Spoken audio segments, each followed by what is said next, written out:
Part 1. The Whisper in the Mirror. They say some towns have ghosts that never sleep. In Coldridge, Maine, a small, forgotten town wrapped in fog and pine trees, the locals never talk about what happened to Ethan Cole. Ethan was an ordinary man, 32, underpaid, overworked, and invisible to the world. He lived in a damp basement apartment, worked the night shift at a rundown motel, and spent his nights scrolling through dark corners of the internet, searching for something, anything, that would change his life. Money, fame, power. He didn't care what it cost. One night, while browsing an old occult forum, he stumbled upon a thread titled, "Lilith's Pact, the Woman Who Grants Riches." The post was simple, written in shaky English. At 3 a.m., stand before a mirror with 3 black candles. Call her name 9 times. If she appears, do not look directly into her eyes. She will ask what you desire. Offer a drop of your blood, and she will make it real. Ethan laughed at first. It sounded ridiculous.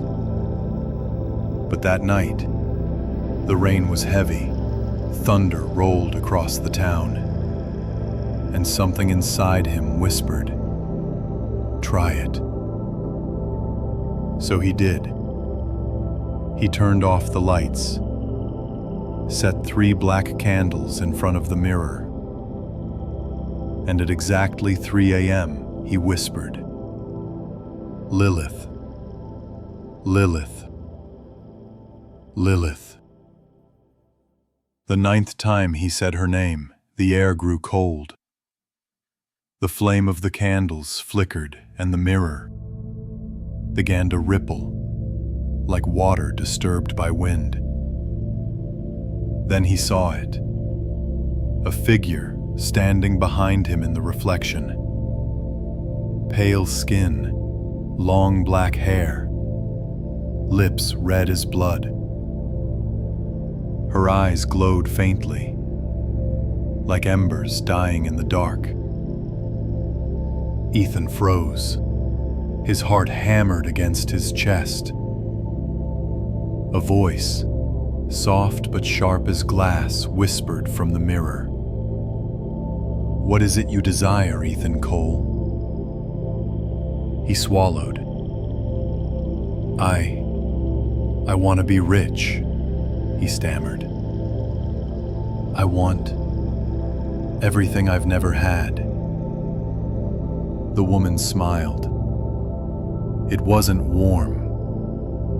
It was hunger disguised as kindness. "Then offer me your blood. Just a drop." With trembling hands, Ethan took a pin and pricked his finger. A single drop of blood fell into the flame of the candle, and it hissed like something alive. The reflection in the mirror shivered, and she was gone. The next morning, Ethan's life began to change. His boss at the motel suddenly got arrested for fraud, and Ethan was promoted overnight. A week later, he found an old lottery ticket he'd forgotten to cash, worth $20,000. And within months, he was living in a high-rise apartment in Portland, driving a black Tesla, wearing suits he used to only see on TV. Everything he wanted came true. But then, the dreams started. Every night he saw her, standing in the corner of his bedroom, smiling, sometimes whispering his name, sometimes laughing softly. and every morning he'd wake up with scratches down his arms, as if someone had held him too tightly. Ethan told himself it was just stress. But when his reflection began to smile a second later than he did, he knew something was wrong. He tried to destroy the mirror. He smashed it into pieces. But the next morning, it was whole again, hanging back on his wall as if it had never been touched. Then came the whisper. Late one night, as he sat awake, the voice of Lilith echoed inside his head. "Our deal isn't over yet, Ethan." And when he turned toward the mirror, he saw her hand, slowly pushing through the glass.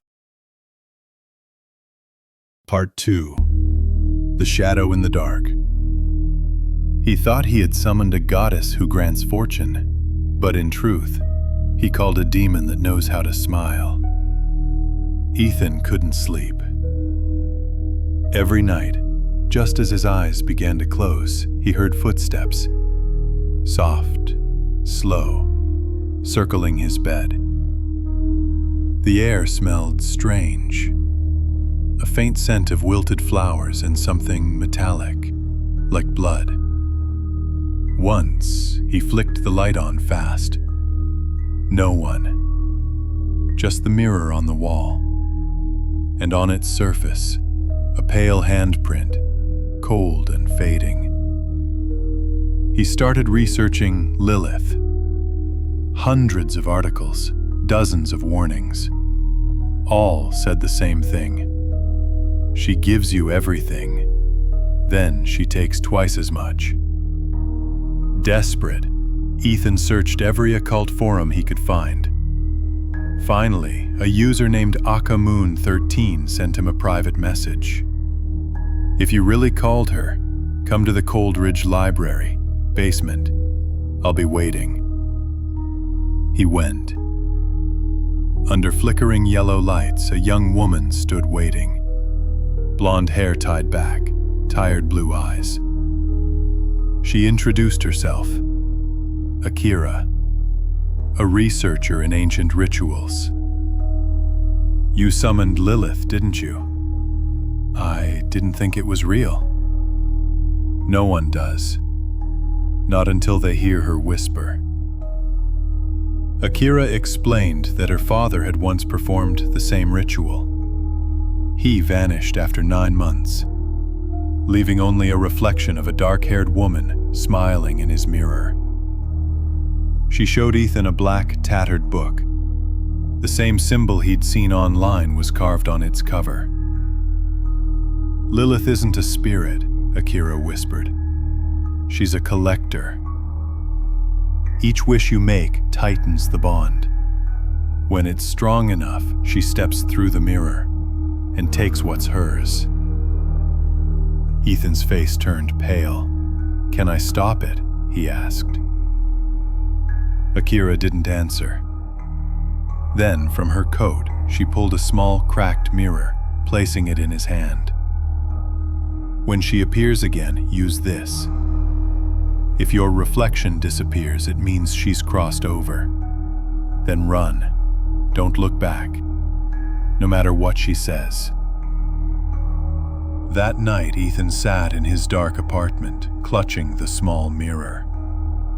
2:55, 2:58, 3 a.m. Nothing happened. He sighed with relief, but then, in the small mirror, his reflection vanished. A cold hand touched his shoulder. A familiar whisper brushed his ear. "Ethan, did you miss me?" He turned. Lilith was there, smiling sweetly, with eyes darker than the night itself. He ran. But how do you escape something that lives inside your reflection? Part 3. The Call from the Mirror. They say demons don't have to find you. They just wait until you look into the mirror and call your own name. Ethan froze. The room was so cold he could see his breath. Lilith stood behind him, her black hair trailing to the floor, her eyes unblinking, her smile soft and terrifying. "You wanted everything," she whispered. "Now you have it. Why are you afraid?" Ethan trembled. "You said it only needed a drop of blood." Lilith tilted her head, smiling faintly. "And I kept my word. But you never asked what I'd take in return." The walls began to shake. The mirror shattered into 1,000 shards, each reflecting a different Lilith, all staring back at him. Ethan ran. He burst through the door, but outside wasn't Coldridge anymore. It was a long hallway, lined entirely with mirrors. And in each reflection, he saw himself. Each version wearing a different expression: fear, anger, madness. Then came her voice, echoing from everywhere. "You can't run, Ethan.